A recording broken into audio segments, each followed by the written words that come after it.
Ok, c'est parti pour Sylvain. Il y a un an, il pesait 26 kg de plus et n'était pas sportif. Aujourd'hui, il a l'ambition de finir un 10 km. C'est juste incroyable. Son record personnel sur 10 km, c'est 1h05. Mais son objectif caché, c'est de faire moins d'1 heure. Sauf que ça paraît très compliqué. Il y a peu de temps, il a chuté au ski, ce qui ne lui a pas permis de s'entraîner de façon optimale. En moins d'1 heure, ça paraît une ambition risquée. Il va vouloir commencer vite et suivre l'euphorie de début de course. Mais il risque de ne pas tenir et d'exploser en milieu de parcours. Voici la carte. On vient juste de commencer, pour l'instant, on est ici. Ah, c'est très bien, Sylvain. Super. Ça se passe bien pour l'instant. Hein. Bon, bien. On continue. Bien. On lâche rien. Ouais, on lâche rien. Bon, on va un peu vite, mais ça suit. Super, alors, super impressionnant. Allez, courage.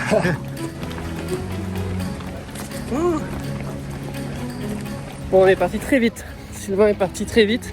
Plus vite que ce qu'on avait décidé au départ. Donc, on le laisse partir un petit peu avec GG. On va voir ce que ça donne. Mais attention, on va surveiller ça. Bon, là on vient de passer les 2 km, donc on a fait la grosse montée sur l'avenue Marceau. C'était assez dur parce qu'on est toujours rapide et ça montait pas mal, à peu près 500 mètres de montée, mais on a tourné à droite juste avant l'Arc de Triomphe et donc là on continue. Bon, je suis avec Sylvain, comment tu te sens? Je t'embête pas longtemps? Écoute, pas mal pour l'instant, 3e kilomètre, plus vite que prévu, mais ça suit. Donc pas d'essoufflement, pas de problème particulier, donc on continue le combat, ça suit son cours.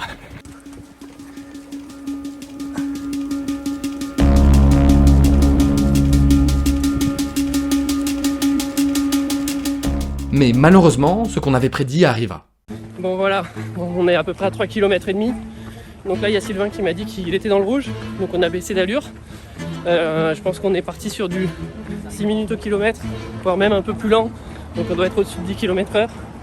Donc voilà, il est parti trop vite, il l'a vu, on lui avait dit, mais il a expérimenté. Après, je croise les doigts pour que quand même il arrive à aller au bout et qu'il récupère. En tout cas là, c'est ce qu'il cherche à faire. Donc on va voir si ça porte ses fruits. Allez Sylvain, allez, bien.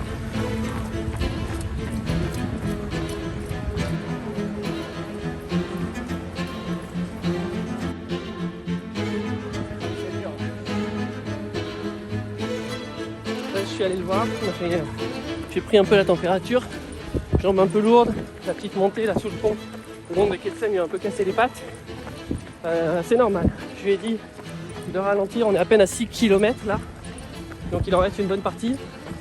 S'il accélère maintenant, il peut perdre la course, donc je lui ai dit de ralentir, de récupérer un petit peu et puis quand il arrivera vers du 7,5-8, on reprendra la température et on reverra si on adapte l'allure. Mais là, si il continue trop vite comme ça, ça peut être compliqué pour la fin, donc on va essayer de le freiner un peu.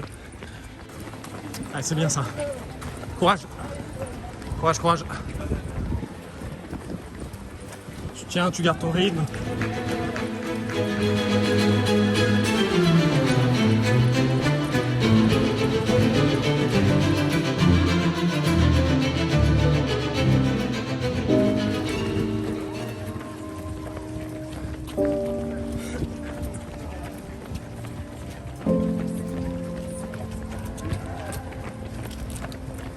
Il y a Cyril qui te parle.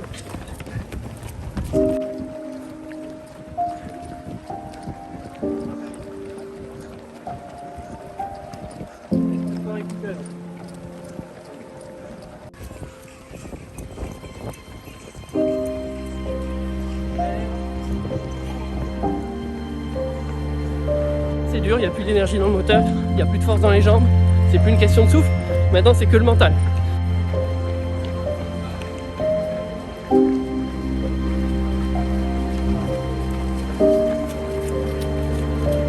Ah ouais, là ça se voit que c'est dur. Ça se voit que c'est dur.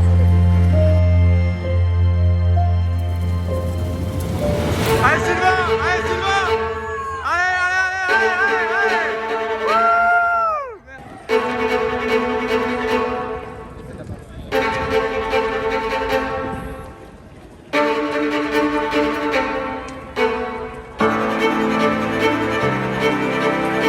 Allez, c'est bien, tu gardes. Allez.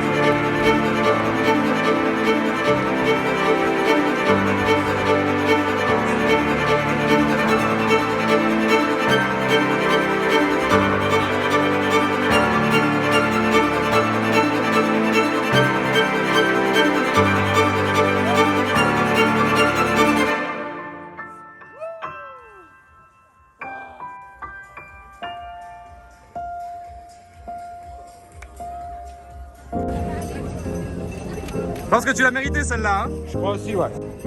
Donc 58-22, c'est-à-dire 6 minutes 30 de mieux que mon record normal d'entraînement. Donc content, hein. Fatigué par contre, hein. Les 2 derniers kilomètres durent. Bon, félicitations Sylvain.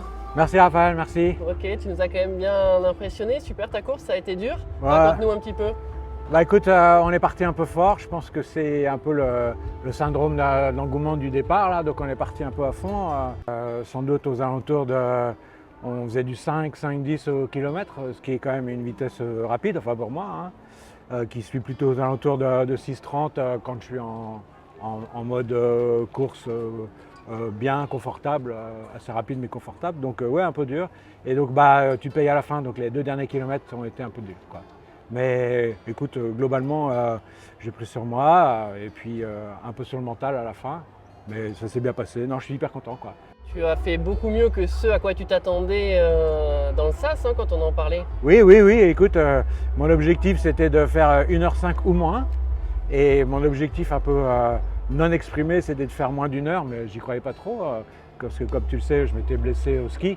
Donc du coup, j'ai eu un programme d'entraînement qui a été réduit d'1 mois. Donc sur 3 mois, à faire un tiers de travail en moins. Donc voilà, j'espérais secrètement faire moins d'1 heure, j'y croyais pas trop. Donc 58, écoute, c'est inespéré, je suis super content, super content.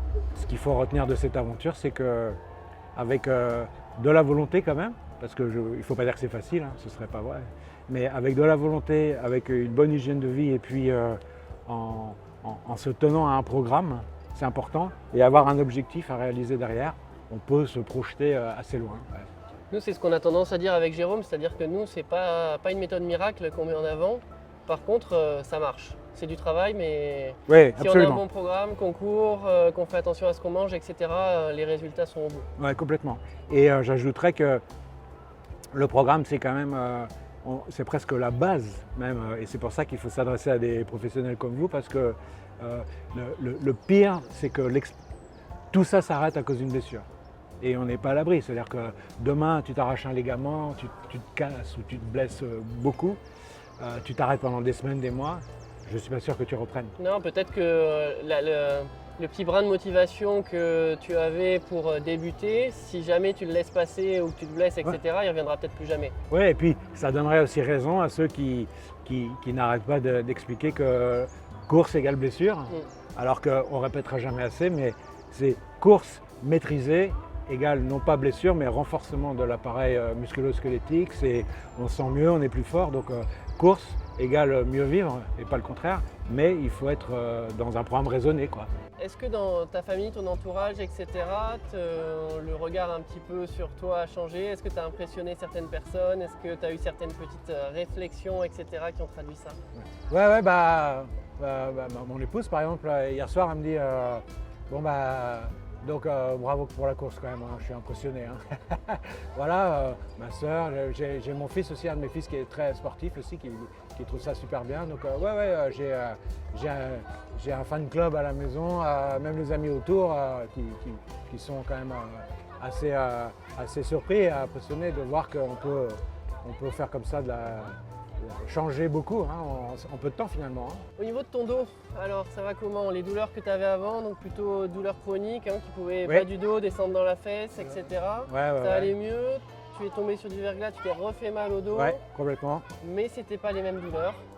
Non, écoute, alors donc si on reprend l'histoire, donc effectivement j'ai souffert de mal chronique au niveau des lombaires là, pendant 2-3 ans avant de me mettre vraiment à la course. Et avant de tomber au ski, ça avait quasiment disparu. Là, j'ai traversé une période d'un mois, 1 mois et demi où j'ai eu vraiment mal. Mais j'ai presque envie de dire que heureusement que je m'étais mis à la course, que j'avais retonifié mon dos, je pense. Parce que là, pour le coup, j'aurais pu me faire très mal. Mais la course a des effets antalgiques. Hein. Donc une journée courue égale une journée pas mal. Mais donc ça ne me gêne pas dans mon quotidien, quoi. Donc ça, c'est majeur comme changement dans la façon de vivre tous les jours. Hein. Parce que avoir mal au dos, ça veut dire impossibilité de se baisser, avoir pour bouger, c'est compliqué. Donc là, j'ai retrouvé une mobilité normale. Hein. Ça a été un gros changement dans ta vie. Est-ce qu'il y a eu d'autres changements dans ta vie qui ont été induits par la course à pied et la perte de poids? Non, bah écoute, t'as forcément le regard des autres, il faut que tu changes de garde-robe, donc tu es obligé de te rhabiller avec des trucs plus petits, tout ça. Donc tout participe à un mieux vivre, tu vois.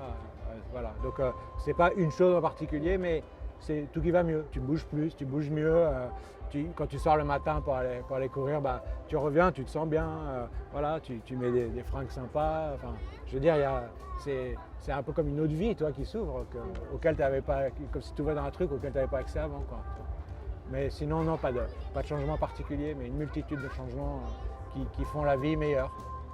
Il n'y a pas forcément d'éléments majeurs, mais plein de petites choses Exactement. qui font qu'au final, il y a quand même une vraie transformation dans tes journées. Complètement. Ouais. J'ai passé une super matinée. Merci d'avoir été là. Et puis, bah ouais, rendez-vous à la prochaine alors. Rendez-vous à la prochaine. Allez, c'est noté.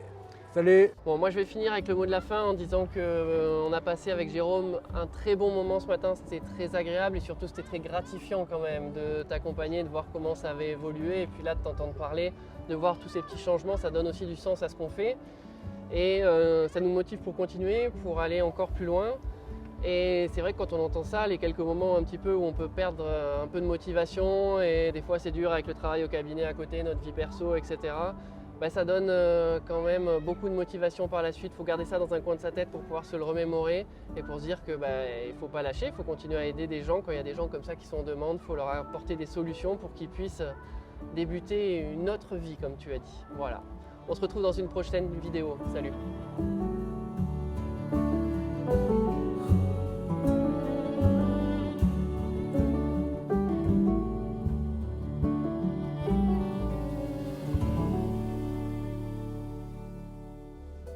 Si vous aussi vous souhaitez transformer votre corps après 50 ans grâce à la course à pied, alors cliquez juste ici. Avec Raphaël, on a créé un guide gratuit reprenant les 7 erreurs les plus communes que l'on retrouve chez nos patients qui souhaitent débuter la course à pied après 50 ans pour perdre du poids. Un email par jour pendant 7 jours. Si cela ne vous intéresse plus, vous pouvez bien sûr vous désinscrire à tout moment. A bientôt dans votre boîte mail.